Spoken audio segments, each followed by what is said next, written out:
Olá, olá, seja bem-vindo aqui no canal. Hoje eu quero ter um papo diretamente com os tutores. Eu sou Laurinda Silva, sou médica veterinária integrativa e sou terapeuta holística multiespécie. Gente, tutores, aprendam a questionar, porque aconteceram vários e vários atendimentos em que os tutores assim não sabiam do que eu estava falando, principalmente casos de gatos. Então, FIV-FeLV, ia fazer a vacina, explicava sobre a vacina, explicava a importância de fazer o teste antes, explicava sobre os testes, e muitos tutores desses casos eram tutores que já tinham gatos há muito tempo e que faziam acompanhamento com outros médicos veterinários. Só que, gente, vamos lá. Isso para todos os tutores. Tem muito tutor que chega para mim e fala que o médico veterinário não explicou as coisas. O médico veterinário nunca falou sobre tal coisa. Que o médico veterinário fez isso, fez aquilo, não sei o que e tal. Então, tem alguns pontos que eu quero falar com vocês. Primeiro, as universidades, os sistemas de forma geral, eles não estão formando seres pensantes. Eles estão formando pessoas dentro de um dogma, dentro de uma caixinha. E quando a gente fala da profissão de medicina veterinária, ela é uma profissão dolorosa. Ela é uma profissão que exige muito sacrifício. Primeiro, que nós fomos praticamente abandonados pelo nosso conselho. Esse ano que o conselho se mexeu um pouco, mas o nosso é bem paradão, não se mexe para nada pra gente. A gente recebe valores absurdos. Então, fazer um plantão de 12 horas por R$80, por exemplo, e ganhar uma taxazinha, às vezes, de 10, 15% sobre cada atendimento, isso quando você tem atendimento no teu plantão, principalmente os plantões noturnos, não é sempre que tem, é muito difícil ter. Tem clínicas que são mais agitadas e tem, né? Mas normalmente o veterinário está sozinho, passa por várias coisas, gente. Eu conheço colegas que fizeram 24 horas de plantão, sem dormir, sabe? Isso é considerado uma coisa normal, é romantizado, inclusive, né? O profissional da saúde, o médico e o médico veterinário fazer várias horas de plantão. E quantas séries a gente não tem sobre isso, principalmente dos residentes, né? Que é romantizado, que é normalizado esse tipo de comportamento, quando na verdade é um comportamento da sociedade, dos conselhos, tóxico, doentio. Isso adoece o profissional. O médico veterinário, se eu não me engano, agora em 2024, ele estava no terceiro do ranking de profissões com maior taxa de suicídio. Então, coloquem isso na caixinha de vocês, que o médico veterinário ele já passa por várias questões. E muita gente acha ruim ter que pagar, sei lá, R$120 numa consulta veterinária. Gente, muitos médicos veterinários não tiram nem 120 em 12 horas de plantão. Então, é todo um sistema doentio. Então, eu sempre falo, né, gente, para ter pet tem que ter responsabilidade, tem que ter responsabilidade financeira, tem que ter responsabilidade da saúde mental e emocional do pet, de você se cuidar também, principalmente para quem me segue aqui, sabe que eu falo muito da questão da energia do tutor, né, que o animal pega, que tem missão, que tem todas essas questões espirituais envolvidas, tem crenças do animal também, lei da atração, lei do espelho, várias coisas. Só que tem que ter começar a desenvolver esse hábito de pensamento mais abundante, de pensamento mais, vamos dizer assim, pessoa mais rica, né? Não, eu não digo assim rico dinheiro, mas rico espiritualmente. A abundância, ela é aquela coisa, né? Assim em cima como embaixo, assim embaixo como em cima. Então, se o teu espírito é abundante e ele está numa maturidade de entender a questão sobre abundância, não vai ser ruim para você pagar 250 num atendimento. Ou sabe-se Deus o valor. Mas eu tô aqui compartilhando a realidade veterinária, tá?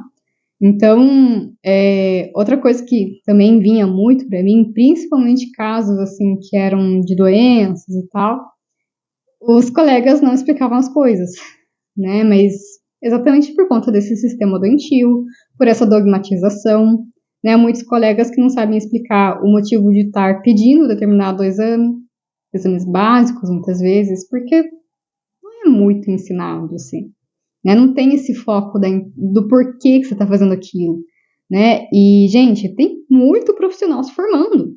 O Brasil, se não né, mas um dos maiores países, um dos maiores números de universidades de medicina veterinária no planeta. Então, tem muito profissional, assim como tem muita universidade ruim. Inclusive, universidades que estão fazendo online as aulas. Claro, semipresencial ainda dá para engolir, mas online não dá, gente. Desculpa, não dá. Não tem como, né? E assim como em toda profissão, que é muita gente se formando, a gente vai ter profissionais ruins, assim como em qualquer profissão. E aí entra o ponto, tutores, comecem a questionar. Porque a nossa obrigação como profissional é explicar para vocês as coisas. E eu falo isso para os meus clientes. Se eu não sei, eu vou procurar. Eu vou procurar a resposta para você e te explicar depois, né? Até porque a maior parte dos meus pacientes, meus clientes, eu acompanho pelo WhatsApp também, faz retorno, né? Mas eu estou sempre ali no WhatsApp, acompanhando. E vocês têm que começar a questionar mais. Porque isso vai obrigar o profissional a ir atrás das respostas. E também porque vocês têm todo o direito de saber assim, as informações. Né? O meu caso em específico, assim, que eu peguei muito era FIV-FeLV. Né? Os tutores não sabiam direito o que era FIV-FeLV, só era falado que tinha que fazer o exame, o teste ELISA, quando pega o gato, mas como que faz esse teste? Ah, é só fazer uma vez, pronto, vai vacinar? Nem sempre. A maior parte dos casos, na verdade, não é assim que deveria ser.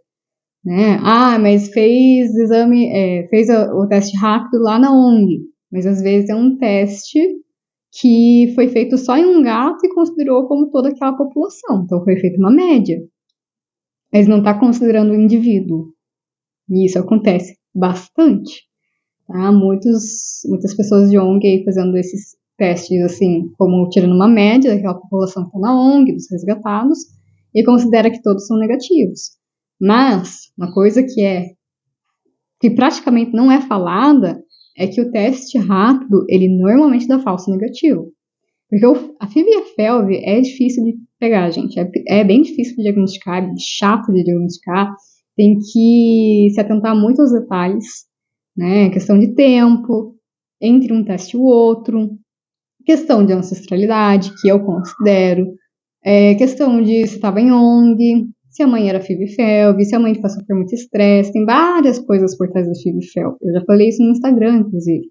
Né? A metafísica, a linguagem do corpo por trás, as crenças por trás da FIV-FeLV, tem muita coisa. É um assunto, assim, bem... que dá para se aprofundar bastante. E aí os testes, tem vários testes. Qual que eu vou usar? Qual amostragem eu vou fazer? Qual amostra, no caso, né, que eu vou pegar? Tem que ser onde está tendo sinal clínico. Não é sempre que vai ser no sangue que vai estar o vírus. E isso é muito pouco falado. Por quê? Porque nós, quando saímos da universidade, nós saímos dogmatizados como clínico geral, com aquilo que a universidade achou interessante, importante de passar, para a gente aprender.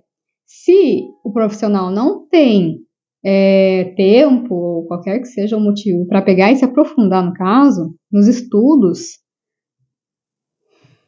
vai ser, infelizmente, mais um profissional só.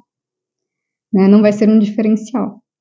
Só que a gente tem que ter compaixão, sabe? Porque eu vi muitos colegas que poucos se formaram nesses casos, mas muitas mães, muitos pais, então tinha que cuidar da família, tinha que trabalhar, tinha que fazer várias coisas, né?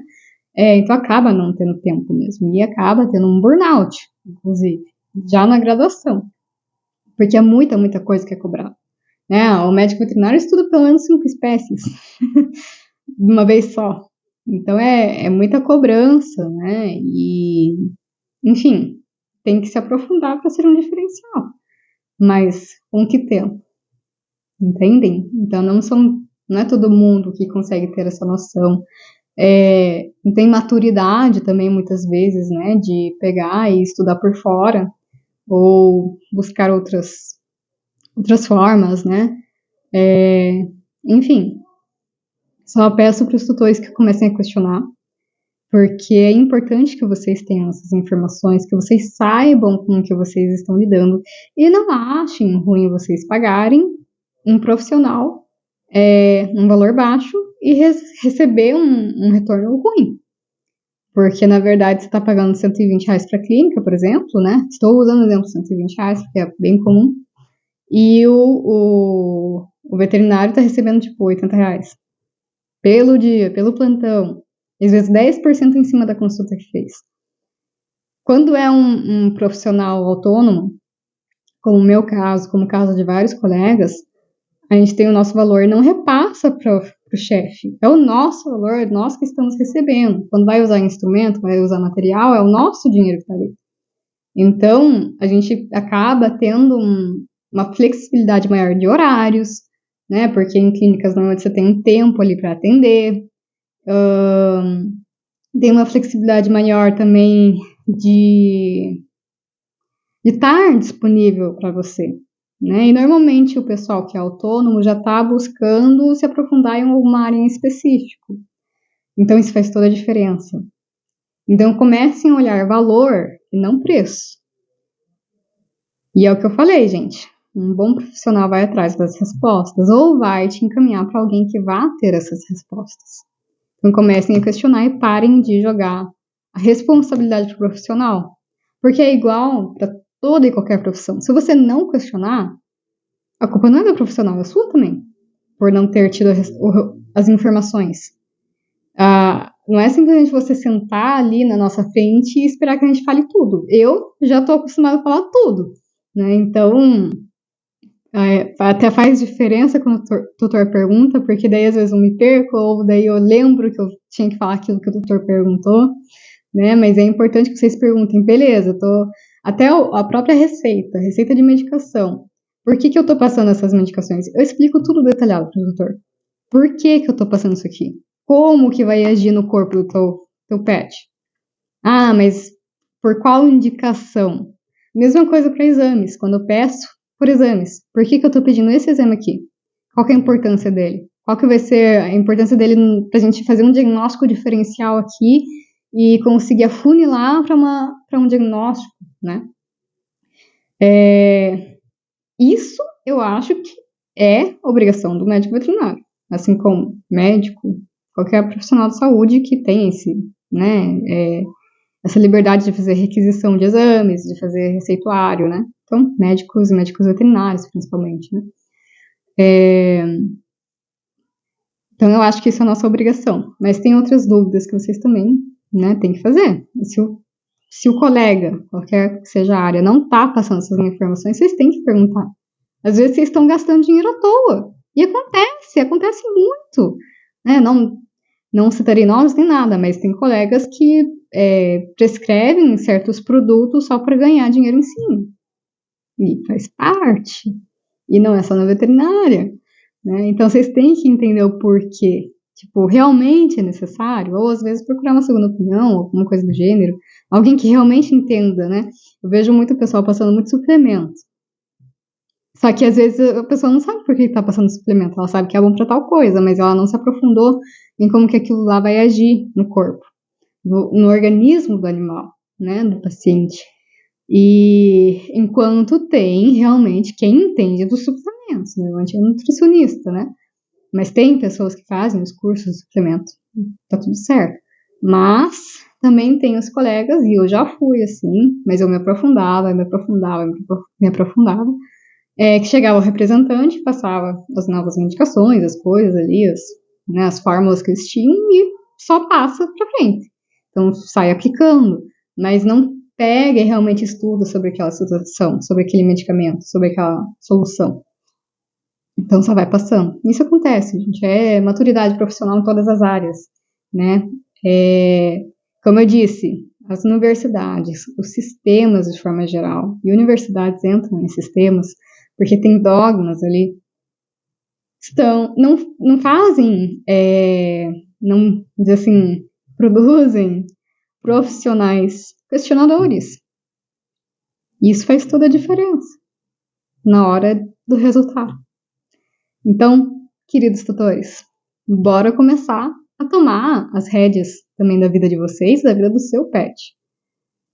Porque ele também é responsabilidade sua, principalmente sua, de procurar um bom profissional, de ver valor ao invés de preço, de ter indicação, também é legal, faz toda a diferença, né?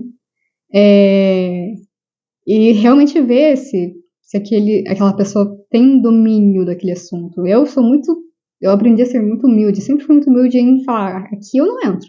Oftalmologia eu nem olho, não consigo. Tem outras áreas que também, de um tempo pra cá, quanto mais eu fui me colocando na integrativa, na parte espiritual, eu fui deixando de ter experiência, de me aprofundar também no assunto, né? De vez em quando eu acompanho, mas é muito pingado, já que, né, minha especialidade está na integrativa e na parte espiritual.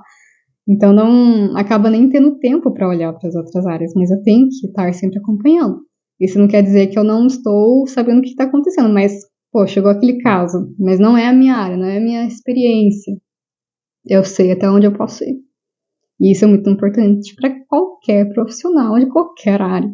Saber qual é o seu quadradinho, qual que é teu espaço. Então, é isso que eu tenho para dizer para vocês. Procurem bons profissionais de indicação,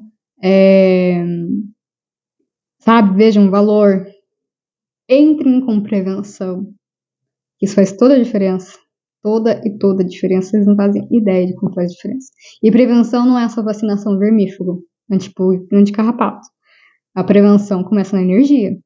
Nós somos feitos de energia antes da matéria. A matéria também é energia condensada. Então, a prevenção começa antes e começa no espiritual também. Porque quantos animais eu não peguei em comunicação intuitiva que estavam encarnando a partir de suas crenças? De seres holografados, mentores, guias que falavam você tem que encarnar por causa disso e daquilo.